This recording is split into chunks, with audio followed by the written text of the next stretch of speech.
Hi, I'm Leora, the daughter they tried to erase. I showed up at my sister's wedding, uninvited, just to see the family that once called me a burden. Dad laughed. Mom whispered, "Why are you even here?" So I stayed silent and left. Hours later, the groom was all over the internet, yanking her hair in front of everyone. And the $700,000 bill for their perfect day? It was under my name. They said, "Let's fix this quietly." But quiet was the weapon they taught me, and I finally learned how to use it. Before we dive in, what time is it where you are? And tell me, have you ever been silenced by your own family? I didn't destroy them. I just stopped saving them. That thought echoed in my head as I drove along the Pacific Coast Highway toward the wedding venue, the kind of place people book to make their lives look perfect. I wasn't invited. I found out about the wedding from a friend's tagged photo. My sister Cecilia in white, my parents grinning, a caption full of love and champagne emojis. No one thought to tell me. The sun was starting to sink, casting gold across the ocean. The closer I got, the smaller I felt, like I was driving straight into a movie where I didn't belong anymore. When I parked, the air smelled like salt and roses, and the music spilling from the garden was light, careless, violin strings mixed with polite laughter. I walked in quietly. No one stopped me. People assumed I was a guest. I blended in too easily. My heels clicked on the marble path as I crossed the courtyard, holding a small white envelope, the wedding gift I'd picked out even though I knew it would end up forgotten in a drawer somewhere. Then I saw them. My father noticed me first. His laugh caught midair, like a record skipping. "Well, look who decided to show up," he said loudly, his voice wrapping itself in forced humor. "Didn't think you'd make it, sweetheart." My mother turned next. Her smile was sharp enough to cut. "Why are you even here, Leora?" she whispered, her tone dripping with disgust that didn't bother to hide behind civility. The sound around me thinned. Conversations slowed, then shifted, just enough for everyone to glance, to whisper behind champagne glasses. Cecilia stood near the archway, bouquet trembling slightly in her hands, her new husband, Dorian, avoiding my gaze like I was contagious. I straightened my shoulders. I'd learned long ago that silence could be a kind of weapon. "Congratulations," I said evenly, forcing a polite smile. "You look radiant." My father chuckled again, a dry, mocking sound. My mother's lips twitched into a smirk. "You always had a flair for showing up at the wrong time," she said. I wanted to respond, to remind her that the only reason I'd found out about the wedding was through a stranger's post. But the words stuck. Instead, I walked toward the gift table, set the envelope down neatly among the glittering boxes and cards, and stepped back. That's when I saw it, the seating chart. Dozens of names written in looping calligraphy on white acrylic. Friends, extended family, co-workers. My name wasn't there, not even a misspelling, just erased. Something inside me went very still. It wasn't shock anymore. It was the quiet recognition that this wasn't a mistake. It was a choice. I had been deliberately left out, like a stain someone finally decided to scrub away. A waiter passed by, balancing a tray of linen napkins embroidered with tiny white seagulls, symbols of freedom, apparently, for the bride and groom. He offered one to me without looking. "For you, ma'am." I took it without thinking. The fabric was soft, the embroidery uneven. Someone's careful hand had stitched it for a celebration I wasn't meant to witness. I folded it once, tucked it into my clutch, and turned toward the door. Behind me, my father's laugh rose again, louder this time, like he wanted to prove to everyone that nothing was wrong. My mother joined in. That sound followed me down the hallway, echoing off the marble floors. Outside, the light had shifted. The ocean glowed copper beneath the fading sky. I walked past the row of parked cars, each one shining and spotless, each one holding someone who belonged. The breeze lifted my hair, carrying fragments of music from the ceremony behind me. I kept walking until I reached the edge of the cliffside garden where the sea stretched endlessly below. I could still hear the laughter faintly, like it lived inside my chest now. I pulled out the napkin, unfolded it, and looked at the little seagull stitched in white thread. It looked like it was trying to fly, but frozen midair, just like me. I didn't cry. I didn't let my voice shake. I just whispered to the wind, "It's fine. It's just another day they pretend I don't exist." Then I turned, heels clicking softly on the stone path, and walked toward my car. The last thing I heard before the door closed was another burst of laughter. That night, the laughter still echoed, but something else soon drowned it out. By the time I got home, the city was quiet. I kicked off my heels, dropped my clutch on the counter, and sat by the window staring at the ocean through the blinds. The napkin with the little white seagull was still in my hand. I unfolded it once, then folded it again, like I was trying to trap something inside it, something that wouldn't stop fluttering. Sleep didn't come easy. Every time I closed my eyes, I heard their laughter again. But it wasn't anger that kept me awake. It was the same old ache of being invisible. When morning finally came, light spilled through the blinds in thin gold stripes. I made coffee, stood barefoot on the cold kitchen tile, and tried to pretend it was just another Sunday. The gulls were crying outside. How fitting. Then my phone buzzed, once, then again, then non-stop. At first, I thought it was work emails or maybe a spam call. But when I picked it up, the screen was lit up with messages, missed calls, texts, notifications. My name was everywhere, tagged, mentioned, reposted. I opened one of the links. A video started playing. Shaky footage, phone camera, someone screaming. Then I saw Cecilia, in her white dress, the groom, Dorian, grabbing her by the arm, yanking her hair back as she tried to pull away. Gasps and shouts from the guests. Someone yelled, "Stop!" Others just watched. My heart didn't race. It froze. The clip looped over and over on my screen. Beneath it, comments poured in. "Guess the fairy tale's over. Money can't buy class. What kind of family lets this happen?" Halbrook wedding scandal was already trending. Another tag followed it. We're the perfect family. I sat down slowly, the coffee forgotten. My phone kept vibrating, calls from numbers I didn't recognize, messages from old coworkers, even one from my neighbor. "Is this really your sister?" I scrolled past the videos, trying to breathe, until an email notification caught my eye. The subject line read, "Invoice, Event Contract Settlement." My thumb hesitated before opening it. It was a digital statement from the wedding venue. Total amount, $700,000. Account, Halbrook Family Trust. Account holder, Leora Halbrook. At first, I thought it was a mistake. I stared at the screen, waiting for it to make sense. But the details were all there. Catering, floral design, security deposit, even the luxury seagull linens. Every single expense. Under my trust. The trust fund my grandfather left me. The one my parents said was being managed responsibly. I scrolled to the bottom and saw the date of transfer. 3 months ago.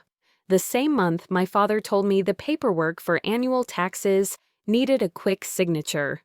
My stomach tightened, but I didn't feel anger yet. Just a kind of numb clarity. They'd done it again, used my name, my silence, my willingness to believe they wouldn't. The phone rang. Dad, I stared at the screen, the contact photo of him grinning in a golf cart. I let it ring out. Then the voicemail icon popped up. I pressed play. "Leora, honey, look, I know you've seen things online. Don't panic, all right? We'll handle it. Just don't say anything to anyone. These things blow over. We can't have people talking. The next notification came before I could exhale. A text from Mom. We didn't mean for this to happen. Please don't talk to anyone yet. Let's fix this quietly. Quietly, like always. I walked to the kitchen sink and set the phone down. The light through the blinds sliced across the countertop in neat lines. I stared at the tiny seagull on the napkin, resting next to my coffee mug. For a moment, I almost laughed. It was absurd, how familiar it all felt. Crisis hits, and somehow it's always me who has to stay calm, stay quiet, protect the family name while they play innocent.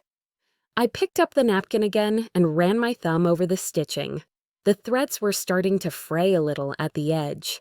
When I finally spoke, it was barely above a whisper. Quietly, I said, that's how you erase someone. I sat down at the table and stared at the invoice again. Beneath the numbers, there was a small note, authorized signature on file. It wasn't even forged, it was my own. I remembered the day Dad handed me that tax form. I was in a rush, late for a client meeting. He said, "It's just paperwork, sweetheart. I'll handle the rest." I didn't even read it. That was the last time I let trust feel like love. The phone buzzed again. News alert this time. Local attorney confirms investigation into Hallbrook wedding expenses. My chest tightened, but not from fear. It was the sound of walls finally cracking. The truth was out there now, not in my voice, but in the noise of strangers. By noon, I realized silence was no longer protecting me, it was protecting them. I stayed at the table long after the sun shifted. The sky outside turned from pale blue to bruised gold, and eventually into that dim orange haze Los Angeles gets before it surrenders tonight. I didn't bother turning on the lights. The quiet in the apartment felt safer, more honest than anything I'd heard from my family in years. The invoice was still on my screen, open like an old wound that refused to scab over. I stared at it for a long time, rereading the numbers I already knew by heart. $700,000. A wedding I wasn't invited to, charged to a name I hadn't even said aloud in that room. Mine. I pushed my laptop aside, stood up slowly, and crossed the living room to the cabinet I rarely touched.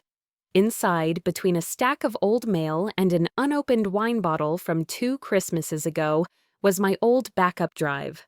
I grabbed it, plugged it in, and waited for it to whir to life. It had been years since I'd looked through the folders my attorney helped me organize after Grandpa died. He always said, "Keep your records like you keep your promises, where you can find them." At the time, I thought he was just being sentimental. Now I understood he was warning me. The screen lit up with names and years: 2017, 2018, 2019. I opened the folder marked Trust Fund and clicked through the files one by one. Legal contracts, scanned bank statements, even old texts between me and the family's financial advisor. Most of it seemed routine, until it didn't.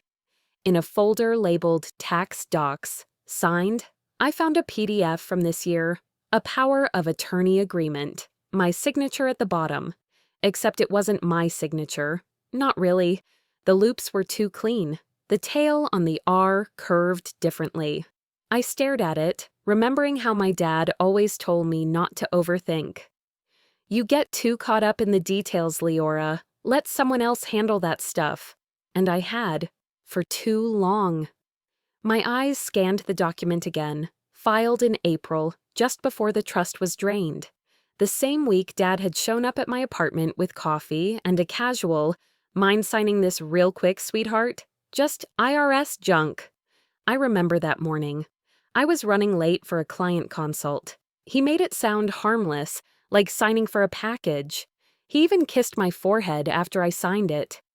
I minimized the document, then clicked into the email backups folder. It took a few minutes to load, years of correspondence, most of it junk. But when I filtered by Dorian, something new popped up. A forwarded email chain. Subject, Wedding estimate revision. My stomach dropped. The first email was from Dorian to my dad. Attached is the updated cost summary from Seabridge Events. Should still fall under her trust cap. Let me know if your attorney needs it formatted differently. Her trust cap. Her. That was me. The response from Dad was shorter. Perfect. Just make sure she never sees this. We'll handle her. No one had bothered to remove me from the thread when forwarding documents between themselves. They must have assumed I'd never look. Or worse, that I wouldn't understand what I was seeing. That was the part that stung the most. They hadn't just betrayed me, they decided I wasn't even smart enough to notice. As the evening deepened and traffic noise from Ocean Boulevard faded, I sat back in my chair and let the weight of it settle. Every part of their carefully constructed image, the perfect wedding, the perfect family, the perfect daughter who stayed quiet, had been built on the one thing they didn't earn. Me. And all this time, I thought I was the outsider.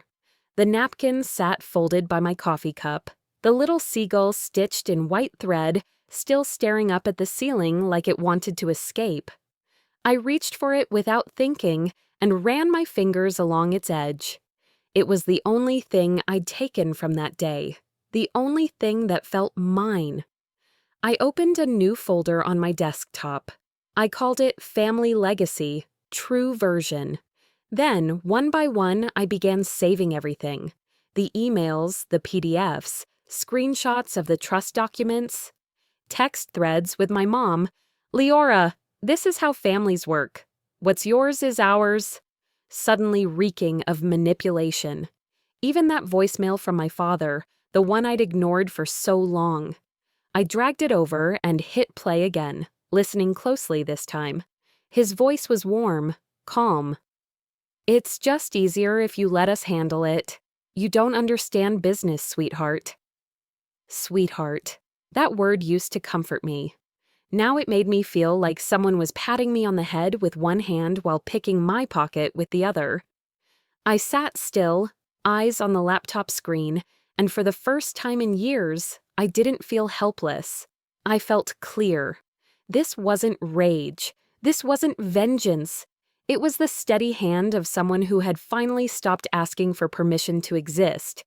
I didn't need their apology. I needed my life back. They taught me silence, I whispered, folding the napkin neatly again. I'll teach them consequence. The next call wasn't from them. It was from someone who knew too much. It came 3 days after the wedding, just as twilight sank behind the skyline. I was sitting on the couch, barefoot, the living room lit only by the orange cast of the street lamps bleeding through half-closed blinds. My laptop was still open, the last email from Dorian staring at me like an unspoken threat.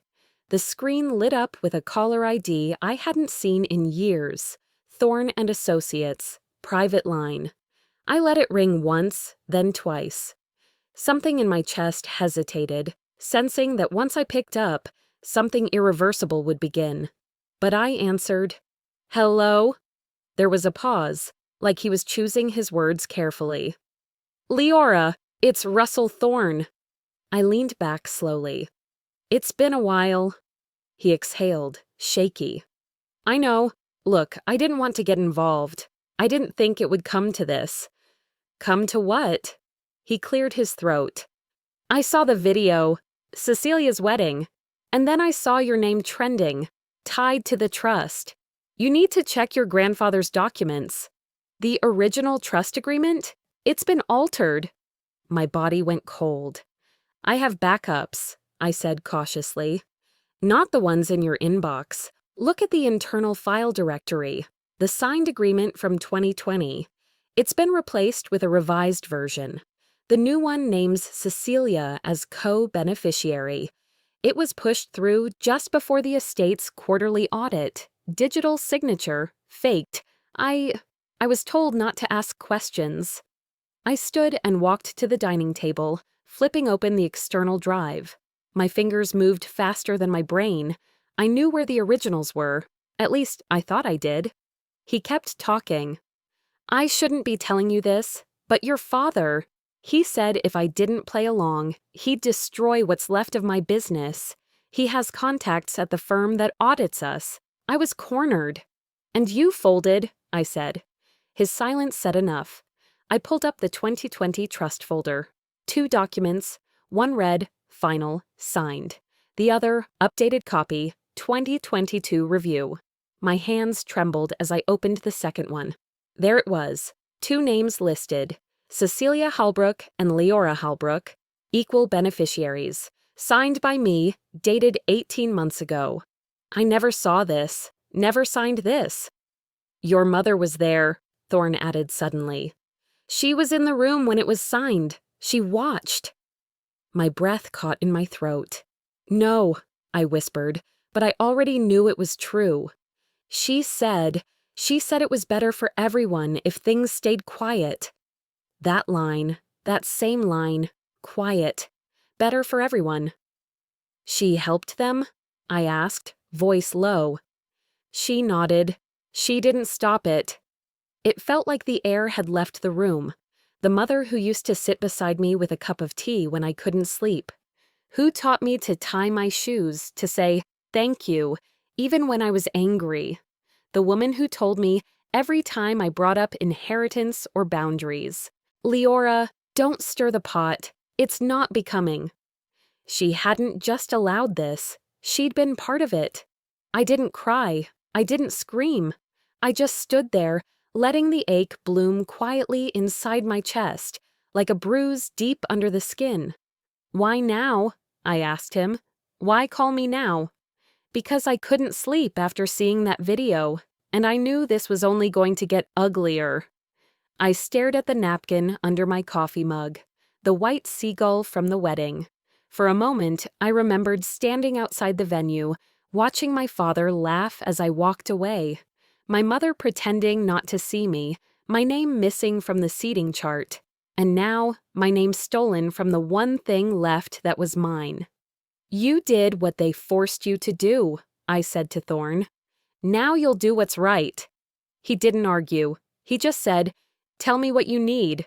Send me everything, originals, emails, timestamps. I want a full paper trail. I'll get it to you tonight. After we hung up, I moved my coffee to the side, pulled the napkin free from under the mug, and laid it gently on the table. Then I pulled out the printer and began printing. Pages upon pages of PDFs, emails, financial logs. By the time I finished, the apartment smelled like warm ink and dust. I sat cross-legged on the floor, the documents spread around me like pieces of a map I was finally learning to read. In the center of it all, I placed the revised trust. With a red pen, I began marking, arrows pointing to discrepancies, circles around signature fields, notes in the margins. Was I ever informed of this? Who authorized this transfer? When did my mother stop protecting me? Each mark felt like taking back a piece of myself they thought I'd lost. I wasn't building a case for revenge. I was building proof that I had always been underestimated, and they made a mistake thinking I'd stay silent forever. At some point, I realized my hand had stopped shaking. I looked around the room, the shadows stretching longer, and whispered to no one. You can only stay silent so long before the truth starts screaming for you. I folded the napkin and placed it neatly beside the pile of evidence. It wasn't a symbol of shame anymore. It was a witness. By morning, I wasn't their daughter anymore. I was their biggest threat, and threats don't wait around for permission. The sun hadn't fully broken the horizon when I zipped my carry-on shut and slid my laptop into the side pocket. I didn't say goodbye to anyone. There was no one left to say it to. Traffic to LAX moved like molasses, but my thoughts were sharp, cutting through everything. I parked in long-term, walked past the line of sleepy travelers with coffee-stained lips and rumpled sweaters, and moved straight through TSA like I'd done this before. Because I had. Not this exact path, but I'd known what it felt like to leave behind a version of myself. Only this time, I wasn't running. I was going after answers. The gate was crowded, but I didn't hear the noise. My mind was still in my apartment, red pen in hand, documents spread across the floor like broken glass. I kept replaying Thorne's voice. "Your mom knew." It echoed louder than any boarding announcement ever could. On the plane, I took the window seat. The woman next to me was in her 60s, reading a book about wine pairings. She smiled politely. I nodded, then turned toward the window. As we took off, I watched Los Angeles shrink beneath me. Those hills, those houses, the Pacific flickering far in the distance. It didn't feel like escape. It felt like focus. "Distance isn't escape," I murmured, barely audible over the hum of the engine. "It's perspective." I pulled out my laptop, opened the folder labeled Family Legacy, True Version, and started clicking through file after file. Every document, every scan, every metadata stamp. I wasn't reading. I was dissecting. My fingers hovered over a PDF titled Amendment 2022. I opened it again, reviewed the e-signatures, compared timestamps. It wasn't just betrayal, it was orchestration. Someone had known exactly how to layer the lies. The woman next to me leaned over slightly. "Work stuff?" I smiled, polite but brief. "Family stuff?" She nodded, as if that answered everything. Maybe it did. We landed to the dull gray sweep of San Francisco sky. I barely noticed the cold air cutting through my jacket as I stepped into the cab. My driver asked where I was headed. "Davenport and Hensley, Financial District." He whistled low. "Old money. You going in or coming out?" I didn't answer. Just watched the buildings slide past, getting taller, shinier, colder. The law firm hadn't changed much since I last visited with my grandfather. Just the lobby furniture. Still too white, too polished. The kind of place built to make you feel small and unwelcome. At the desk, the receptionist glanced up at me. Young, polished, efficient. Her eyes paused when she read my name on the ID. I slid toward her. "Halbrook?" she repeated, careful. "Yes," I said. "I don't have an appointment." "I'm not sure, but I have evidence, and Mr. Hensley will want to see it." The pause between her tapping the keyboard and picking up the phone felt like an eternity. 10 minutes later, I was in a private conference room, mahogany everywhere, and a quiet hush that always smelled like too much money.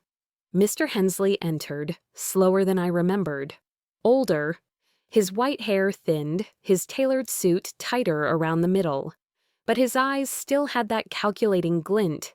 "Leora," he said, as if I just walked out for coffee and came back 10 years later. I didn't return the pleasantry. I placed the stack of printed documents on the table and opened my laptop. "I need you to look at these, carefully." He didn't move for a second. Then he sat, folded his hands, and watched as I laid out originals next to the tampered versions, highlighted discrepancies, signature mismatches, backdated files. I showed him login logs, system audits. I narrated every step of the cover-up. 10 minutes in, he leaned back, rubbing his temples. "I don't understand. How did these even get processed?" "You tell me," I said. "They went through your office. Your father, and Dorian. They must have used credentials.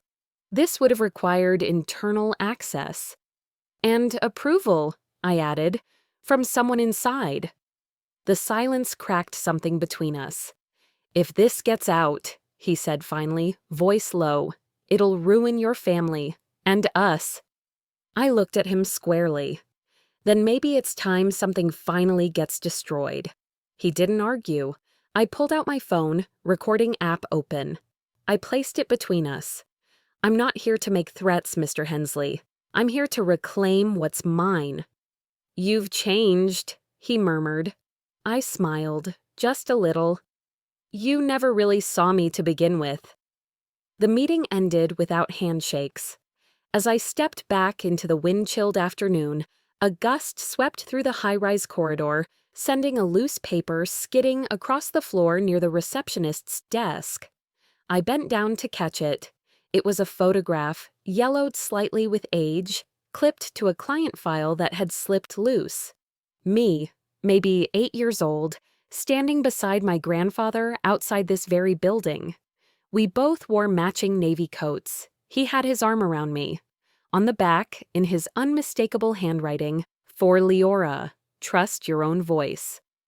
I stared at it for a long moment, then folded it and slipped it into my jacket pocket, right over my heart. No tears, just clarity. "I will," I whispered. That night, Dad finally called, but this time I answered. I sat on the edge of the hotel bed, the city glowing through the window like a restless heartbeat. San Francisco at night always had that hum. Cars whispering down wet pavement, faraway sirens fading into fog. My phone buzzed again, his name pulsing on the screen. I took a breath and pressed accept. For a moment, there was only silence. Then his voice, low and familiar, but too smooth to trust. "Leora, honey, we just need to talk. Let's fix this quietly." Quietly, that word again.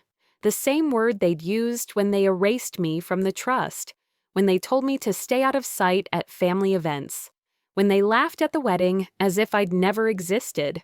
I didn't say anything. I just let him fill the space. "You've made quite a mess online," he continued. "Your sister's upset. Your mother's beside herself. You don't want to make this harder for her, do you?" His tone wrapped the words in sugar, but underneath was the same cold authority that had ruled my childhood. He wasn't asking, he was managing me. "I'm not the one who made a mess," I said finally, voice even. "You are." He sighed, the kind of sigh meant to make me feel childish. "Sweetheart, this is family business. The money, your grandfather's trust. It's all tied up for family stability. You'll inherit more later. You know how these things work." I laughed quietly. "I think I finally do." He hesitated. "Don't start this, Leora. You've always had a temper." "No," I said. "I've always had boundaries. You just never liked when I tried to use them." The pause on the line was sharp. I could almost picture him sitting in his leather chair back home, hand on his whiskey glass, eyes fixed somewhere beyond the truth. Then his voice lowered. "You don't understand the pressure I was under. Cecilia's husband, he made promises, investments that fell through. If I didn't cover it, it would have dragged our name through the mud. You think I wanted this?" There it was, the confession hiding inside the excuse. "You took my inheritance to pay for his debts," I said flatly. "It was for the family," he snapped, and the mask cracked. "Everything I've done to keep this family standing." "By standing on me," I said. He went quiet. I looked out the window at the glittering skyline, remembering the first time he'd ever called me his little light. I must have been 10. Back then, he still believed in me. Or maybe he just liked me better when I didn't talk back. He cleared his throat. "Leora, listen, you're embarrassing us. Don't make this worse. We can handle this privately. Just delete whatever you're holding. I'll make it right." I smiled to myself, not because it was funny, but because it was so predictable. "You mean quietly?" His tone sharpened. "Don't twist my words." "No," I said, softly. "You already did that for both of us." The silence stretched until I could hear my own pulse. Then he said the line I knew was coming, the same one that had always worked before. "Don't let me lose face." Something in me broke, but not the way he expected. It wasn't rage this time, it was release. I felt the old ache drain out, leaving something colder, stronger. "I'm not the one who should be worried about losing face," I said. "I'm the one who finally found mine." And then I hung up. No yelling, no final blow. Just a quiet disconnect that echoed louder than any argument ever could. I set the phone down on the nightstand, next to the white seagull napkin I'd been carrying since the wedding. It was folded neatly beside my laptop, a small, silent witness. I smoothed it flat with my palm, the fabric cool beneath my fingertips. "They taught me silence," I whispered. "I turned it into power."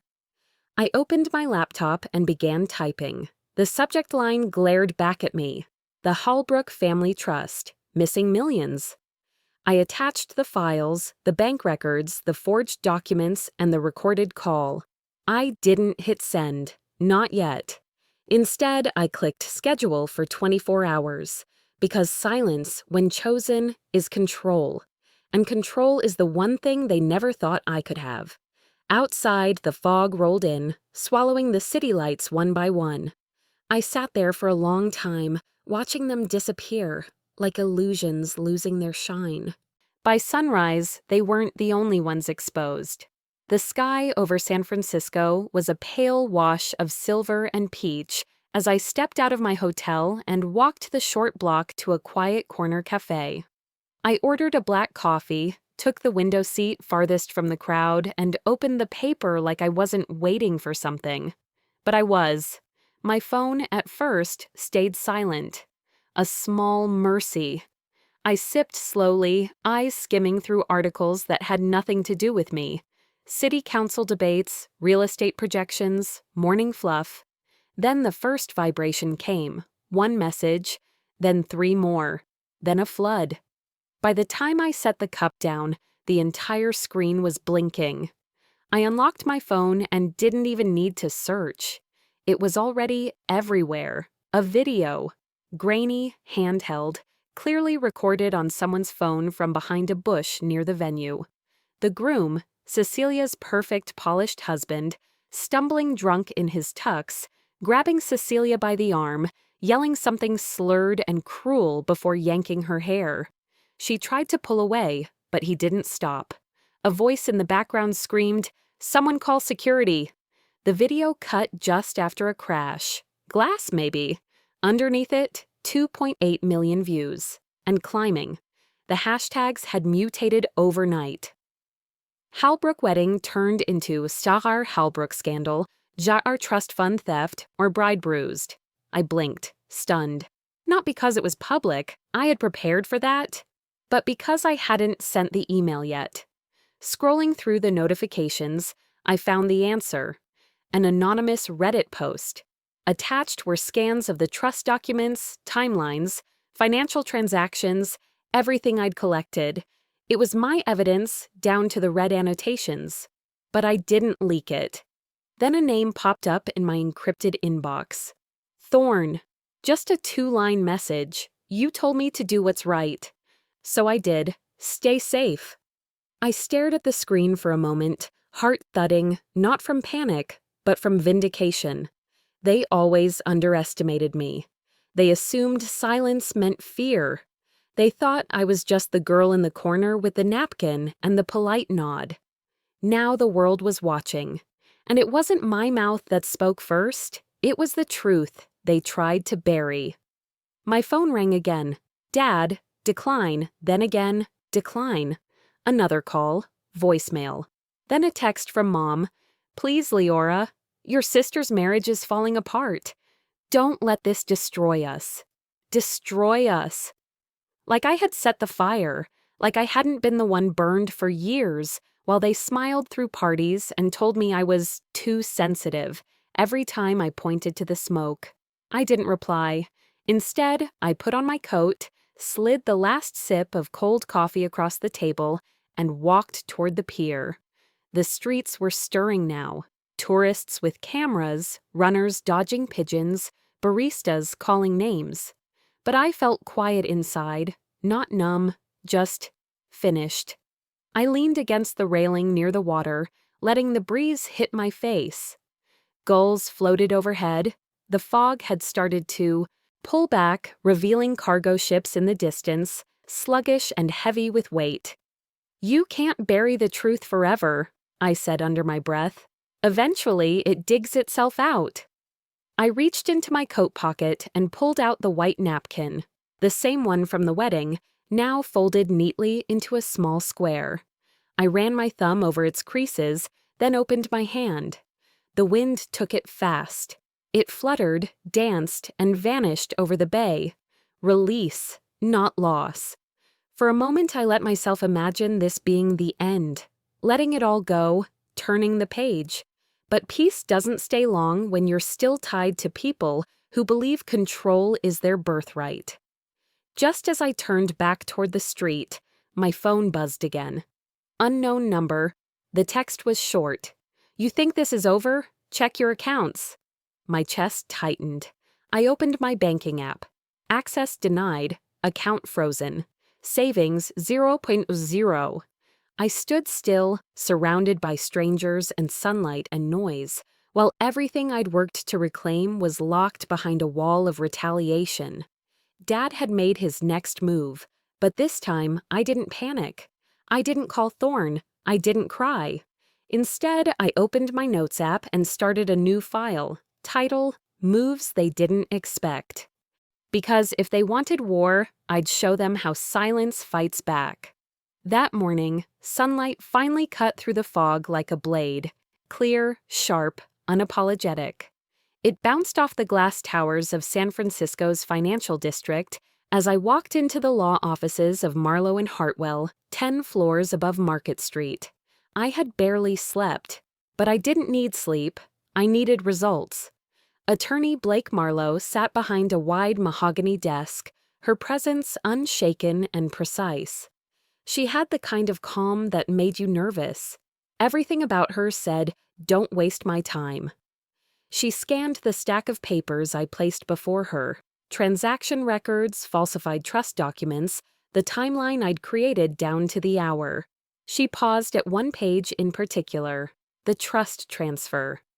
"You've been quiet for years, haven't you?" she asked, not looking up. "Too quiet," I replied. A flicker of something, approval maybe, passed over her face. 10 minutes later, I signed the confidentiality agreement. Within the hour, her team initiated the first move, a temporary freeze on all Halbrook family assets, citing potential financial misconduct, breach of trust, and probable fraud. By noon, the first ripple hit. My father's company stock tanked. News outlets caught wind of the asset hold, and rumors swirled like wildfire. Cecilia's husband, who just days ago was a Wall Street darling, was slapped with a subpoena for financial manipulation tied to offshore accounts. His name trended, not for brilliance, but for betrayal.